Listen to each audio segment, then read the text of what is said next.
Testamento, as línguas, né, porque ele adotou a língua grega, mesmo sendo escrito por judeus, e o contexto da propagação do Evangelho, né, e entendimento também acerca daquilo que acontece nos Evangelhos, aquilo que é narrado, porque Jesus, mesmo estando na mão dos saduceus, dos fariseus, dos sacerdotes, ele não é executado de pronto, porque Roma estava dominando a região, estava instaurada a Pax Romana sobre Israel, e se os sacerdotes tomassem a ousadia de executar Jesus sem levar perante o representante romano para que ele dê a sentença, os sacerdotes estariam atentando contra a autoridade romana instaurada, e eles sim iam ser atingidos pelas penalidades romanas, pelas penalidades da lei romana, iam ser mortos, ok? Então por isso que mesmo eles tendo certa autoridade, eles não têm autoridade para condenar e para executar Jesus. Eles têm que levar perante Pilatos e levar perante Herodes, representantes da administração romana na região. Então, tendo entendido a situação, o panorama histórico da região, do momento, né, da situação, a gente parte agora para o caráter literário. Então, o caráter literário, página 1 ainda, diz o seguinte, olha só: os primeiros 5 livros do Novo Testamento, Mateus, Marcos, Lucas e João, e Atos, embora não sejam obras totalmente históricas, mas possuem um caráter histórico, pois todos narram uma história, e os primeiros 4 esboçam de diferentes pontos de vista a vida e obra do Senhor Jesus. O livro de Atos é uma sequência do Evangelho, segundo Lucas, e continua a história dos seguidores do Senhor Jesus depois de terminada a vida terrena, dando especial relevo à carreira do trabalho missionário de Paulo. Os livros que seguem a estes são amplamente doutrinários: Romanos, 1 e 2 de Coríntios, Gálatas, Efésios, Filipenses, Colossenses, 1 e 2 Tessalonicenses, Hebreus, Tiago, 1 e 2 Pedro, Judas e 1 de João. A maior parte deles foi escrita na forma de epístolas às igrejas, com o propósito de as instruir nos primeiros fundamentos da fé cristã. Nenhum deles, com a única possível exceção de Romanos, foi escrito como argumento formal, ok? Então, qual é a diferença que ele faz das demais cartas para Romanos? Só para ter o completo entendimento aqui. Romanos, e ele trata aqui Romanos de uma forma tanto diferenciada das demais cartas. 1 e 2 de Coríntios, carta aos Gálatas, aos Efésios, aos Filipenses, aos Colossenses e as 2 aos Tessalonicenses. Porque essas cartas aqui, geralmente, o foco principal delas é algum problema que esteja acontecendo na igreja naquele momento. Elas tratam também de temas teológicos, desenvolvem também um tema teológico, mas tratam principalmente de temas práticos que estavam acontecendo na igreja. A primeira de Coríntios fala, por exemplo, acerca de um caso de adultério e um caso de incesto. Um caso de incesto, por exemplo, e falam muito da desordem e da divisão dentro da igreja de Coríntios. Gálatas, da judaização, né, da implementação do legalismo judaico dentro desta igreja. Aí vai, as cartas tratam exatamente de problemas práticos que estavam acontecendo dentro da vida deles. A carta aos Romanos foi escrita por Paulo antes de conhecer pessoalmente esta igreja. Ele tinha informações acerca delas. E o que Paulo faz em Romanos? Ele desenvolve um tema teológico muito importante. Muito importante. Então o que acontece? Ele não está pontuando algum problema prático na vida dos romanos. Por quê? Porque ele não conhece. Ele não tinha ido lá. Ele escreve a carta aos Romanos antes de conhecê-los. E aí o que ele faz? Ele desenvolve um tema teológico extremamente profundo acerca da salvação unicamente através de Cristo Jesus e a superação da lei. E não somente isso, a superação do pecado. Aqui em Romanos está aquilo que Paulo fala, que aonde abundou o pecado, superabundou a graça. Aí ele fala de características, por exemplo, da degradação da sociedade romana. né? Lesbianismo, homossexualismo, né? Algumas questões muito complicadas que estavam acontecendo na época já e que são tratadas dentro da carta aos Romanos. Então, a carta aos Romanos tem uma característica um tanto diferenciada das demais cartas. É isso que ele está querendo dizer aqui. Olha só, continuando, Romanos foi escrito com um argumento formal. Eram completamente informais ao tomar contato e ao tratar das emergências correntes no grupo a que eram dirigidas. Ainda outro grupo existe que pode ser chamado pessoal. A primeira, a segunda a Timóteo, a carta a Tito, a Filemon, e a segunda e a terceira de João. Estes foram escritos como epístolas pessoais e particulares. Então aqui é muito óbvio, né? As cartas endereçadas a igrejas, a grupos, e outras cartas endereçadas a indivíduos. Então Timóteo era uma pessoa, Tito, Filemon era um ex-escravo, era um escravo fugido, e Paulo está, Filemon é o dono do escravo, interessado a Filemon. Aí Paulo, falando com o irmão Filemon, pede a libertação de Onésimo, que era o personagem principal, o porquê foi endereçada essa carta. Hebreus é anônimo, também uma carta que, como Romanos, tem um tema teológico muito profundo. Tiago é uma epístola pessoal de Tiago para um determinado grupo. E aí vai as características da carta. Isso aqui a gente vai desenvolver quando estiver falando comentários sobre cada uma. Olha só, continuando aqui, não há grupos com a intenção de serem usadas como conselho e instrução privados, mas por causa de seus receptores estarem ligados à chefia das igrejas, estes livros adquiriram um significado mais amplo do que o de epístolas privadas e passaram a ser considerados documentos públicos. Por que uma carta que Paulo escreveu a Timóteo é importante para mim? Por que uma carta que Paulo escreveu a Tito é importante para a igreja de hoje? Se ela foi uma correspondência pessoal de Paulo a Tito, naquela situação, naquele contexto. Porque quando Paulo instrui Tito, dentro daquele contexto histórico específico, ele fala, ele dá normas e ele dá instruções que formam, que orientam, norteiam o líder. Então é por isso que essa carta não fica isolada ao seu contexto histórico. Ela serve para nós hoje.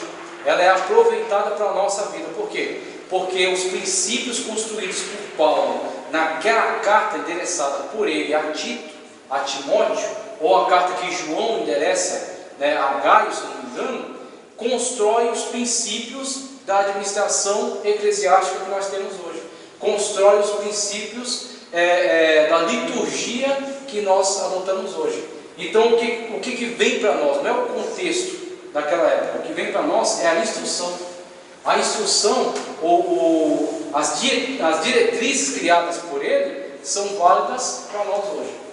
Então é isso que nós absorvemos dessa carta, e por isso que ela falou com Timóteo, instruiu Timóteo e instrui hoje as pessoas que se encontram na situação de Timóteo. Líderes, pastores, crentes que têm que ter autoridade, têm que ter controle da sua casa.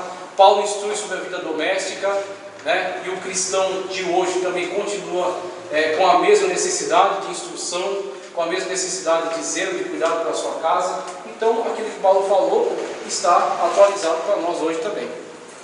O Apocalipse, o último livro do Novo Testamento, é profético.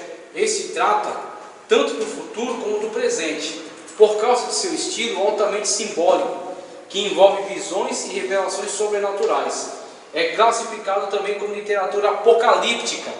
A classificação que apresentamos acima não é final ou exclusiva. Há muita doutrina nos livros históricos, preste atenção nisso, hein? Isso aqui é importante.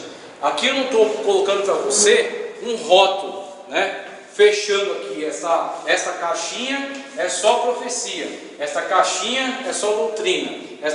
Não é isso. A maior característica de Romanos são coisas teológicas profundas, mas também trata de algumas coisas práticas, aquilo que foi informado a Paulo. Então tem também algo assim. A carta de Paulo a Timóteo tem alguma coisa pessoal dele a Timóteo, mas tem também alguma coisa importante para a igreja. Paulo instruiu Timóteo sobre como governar a igreja. Então quer dizer, elas se relacionam entre elas. Você vê, Apocalipse é profecia, mas quem disse que não tem profecia nos evangelhos? Tem. Jesus profetizou que Israel ia cair no ano 70, ia ser destruído e ia ficar pedra sobre pedra. Jesus profetizou que ia cair, aí no ano 70 se cumpriu, né? O Marechal Tito invadiu Israel e destruiu tudo, no ano 70 depois de Cristo. Então, profecia que se cumpriu rapidamente. Tem profecia que se cumpriu naquela época mesmo, e tem profecia para o futuro, que vai se cumprir depois do arrebatamento da igreja, quando fala acerca da grande tribulação para Israel, ai das que estiverem grávidas naquele dia, né? Ô Júlio, mas Jesus profetizou, ele como Deus sabia que ia cair? Mas a profecia, Profecia não é aquilo que você não sabe? tem uma característica. Eu entendi o que você falou. O profeta, por exemplo, o profeta Isaías, que profetizou acerca do Messias, né? Ele não tinha toda a visão perfeita do Messias, mas ele profetizou acerca do Messias. Agora o que acontece? Que de fato Jesus tem um caráter diferente, porque ele é Deus. Da mesma forma como ele é homem, ele é Deus. Ele falou profeticamente, foi uma profecia, mas de um outro patamar, né? Por ele ser Deus, por ele ter um total domínio de conhecimento histórico, conhecimento das situações. De fato, tem essa característica. Agora também tem uma outra situação, a condição em que ele estava. Ele era 100% homem, mas também era 100% Deus. Ele estava em estado de servo, né? Ele havia passado por um processo chamado kenosis. Você vai explicar isso, você vai entender isso na matéria de cristologia, quando ele deixa a sua glória, a sua onisciência, onipresença, e ele entra no corpo humano. Tá? Então tem essa condição também. Mas, de fato, a profecia de Jesus vem da profecia dos outros profetas. Olha só, então o Apocalipse, que é um livro estritamente profético, né, uma profecia que fecha todo o cânon sagrado, é profecia, mas em Mateus também tem profecia, em Atos também tem profecia, Paulo também profetiza. Então eles se interrelacionam uma coisa com a outra, ok? A classificação que apresentamos acima não é final ou exclusiva. Há muito de doutrina nos livros históricos e alguma profecia nas epístolas doutrinais. Isto feito, essa classificação tem unicamente em vista o assunto geral e global do Novo Testamento. Então o que ele traz aqui agora? Primeiro, uma divisão básica. Essa é a divisão básica, tá, do Novo Testamento. Como a gente estudou no Antigo Testamento, nós temos a divisão que foi feita na Septuaginta, que chegou para nós, né? Pentateuco, históricos, poéticos, profecia, né? Tem aquela divisão. E a divisão hebraica, né? Da Bíblia hebraica, Tanakh, Torá, Neviim, Ketubim. Então as duas divisões, a Bíblia hebraica e a nossa Bíblia. As duas têm diferenças de divisão, mas têm a mesma quantidade de texto, mesma quantidade de livros. Então o que acontece? Aquele é o Antigo Testamento, esse aqui é o Novo. O Novo Testamento surge na era da igreja, né? Na Nova Aliança. Não existe outra igreja que tenha um Novo Testamento diferente. Ela cresce de forma homogênea. Todas as igrejas adotam um Novo Testamento igual. A diferença que tem entre as igrejas, no caso a igreja protestante e a católica, está no Antigo Testamento. Os católicos têm 47 livros. Nós temos 39 livros. Eles têm 47 porque aprovaram no Concílio de Trento alguns livros apócrifos, incluindo no cânon alguns livros apócrifos. Mas em relação ao Novo Testamento, é igual. Mesma coisa, tá? Então, evangelhos, Mateus, Marcos, Lucas, são sinóticos. Vamos entender o que é sinótico. João tem uma característica diferente. Ele relata mais acerca dos discursos de Cristo e fica focalizado no ministério dele em Jerusalém. Tá? Então, João tem esse foco diferente dos outros três. Por isso eles são sinóticos e João não. Aqui é um livro de característica mais histórica. Aqui pega desde a ascensão de Cristo até o ministério de Paulo, não o final do ministério de Paulo, mas até quase o final do ministério do apóstolo Paulo. As epístolas para igrejas, conforme já foi descrito, então essas são epístolas endereçadas a grupos, a grupo da igreja dos romanos, a igreja que estava em Corinto, na Grécia, a igreja que estava na Galácia, a igreja que estava em Éfeso, tá? Que estava em Filipos, e por aí vai. Epístolas endereçadas a grupos, epístolas endereçadas a pessoas, tá ok? A pessoas. E finalizando o Apocalipse, a aula profética. É epístola ou epístolas? Epístolas. Epístolas. Ah, tem um A lá. Ah, aí foi erro do camarada que estava cansado. Ah, Epístolas. Estava com sono perturbado. Aí a gente vai entender um pouco do desenvolvimento agora dessas epístolas do Novo Testamento. Olha só, temos as formas de classificação por autores, tá? Forma de classificação por autores e por períodos, autores e períodos. Vamos ver aqui um pouco dessas divisões. Quando você classifica por autores, você tem isso aqui, ó. Estes livros podem ser também agrupados por autores. Todos os autores eram judeus, exceto Lucas, tá? Todos os autores eram judeus, exceto Lucas. Lucas já era gentil, era do mundo grego. A língua grega era a sua língua materna. Agora, os demais, Mateus, João, Pedro, Paulo, eram judeus, tá ok?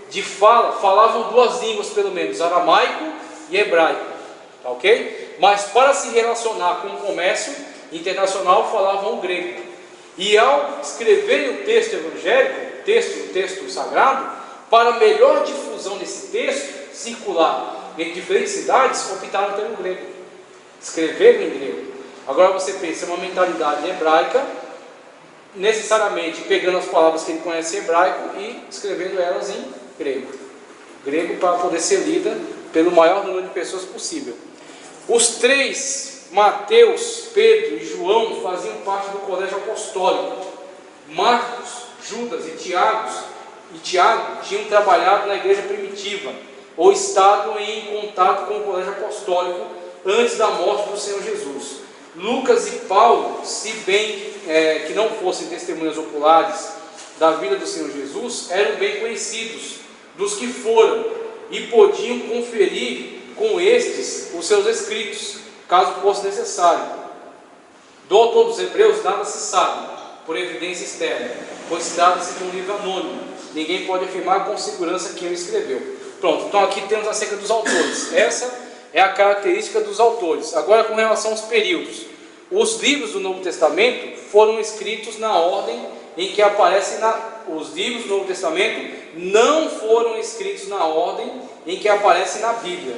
O fato de os evangelhos precederem as epístolas paulinas na ordem literária não significa necessariamente que são os mais antigos. Agora você vai entender o desenvolvimento, a construção do texto do Novo Testamento. A construção do texto do Novo Testamento. Então você tem primeiro autores, né? Os autores, a maioria judeus, e um que não era judeu, de origem gentílica, que era Lucas. Agora, com relação aos períodos, você tem, por exemplo, de 6 depois de Cristo a 29 depois de Cristo, você tem primeiro a atividade desenvolvida por Jesus.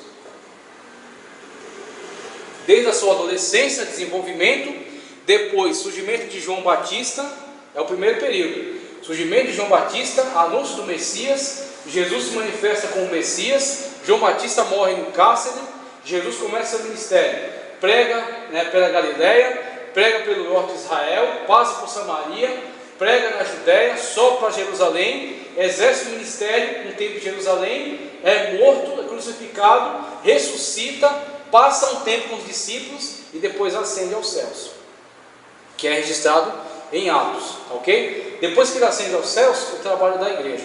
Então o que acontece? O primeiro período é 6 depois de Cristo até 29. Em 29 depois de Cristo, a crucificação, tá? A crucificação. Com a crucificação há aquela promessa: permanecei em Jerusalém até que do alto sejais revestido de poder. Com o revestimento de poder que vem sobre os discípulos com Pentecostes, é inaugurada a fase da igreja. A igreja nasce.